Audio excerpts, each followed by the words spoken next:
எடப்பாடி எடப்பாடி பழனிசாமி என்னை மன்னிப்பு கடிதம் கொடுக்க சொல்லுக்கு அவர் யார்? சட்டமன்ற தேர்தலில் வெற்றி பெற வேண்டும் என்று சொன்னால் கட்சி இணையாமல் அது சாத்தியம் இல்லை என்பதுதான் என்னுடைய தனிப்பட்ட கருத்து மட்டுமல்லாமல் பொதுமக்களுடைய கருத்தாகவும் கட்சியினுடைய அடிப்படை தொண்டர்களின் கருத்தாகவும் இருக்கிறது. மன்னிப்பு கடிதம் கொடுத்தாலும் ஓபிஎஸ்ஐ கட்சியில் சேர்க்க மாட்டேன் என எடப்பாடி பழனிசாமி கூறியதற்கு முன்னாள் முதல்வர் ஓ பன்னீர்செல்வம் பதிலடி கொடுத்துள்ளார்.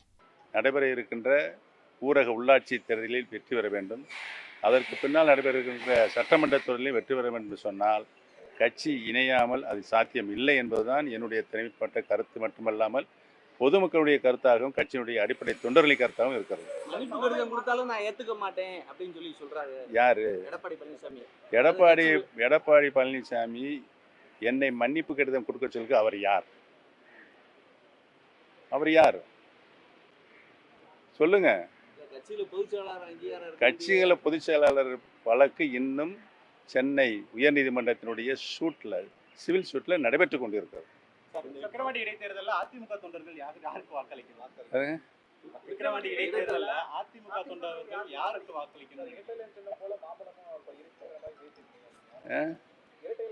இல்ல இரு இலை சின்னம் அங்க தேர்தலில் போட்டியிடல. அதனால் இரு இலை சின்னத்தோடு கூடிய மாங்கனி அங்கு போட்டியிடுகிறது என்பதை நான் அங்கே சொல்லியிருக்கிறேன். அதுதான் நடக்கப் போகிறது.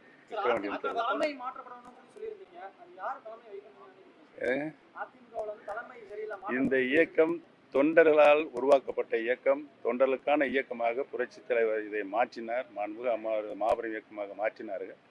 உறுதியாக ஒரு தொண்டர் அனைத்து இந்திய அண்ணா முன்னேற்ற கழகத்துக்கு தலைமை ஏற்க வேண்டும் தான் என்னுடைய கருத்து.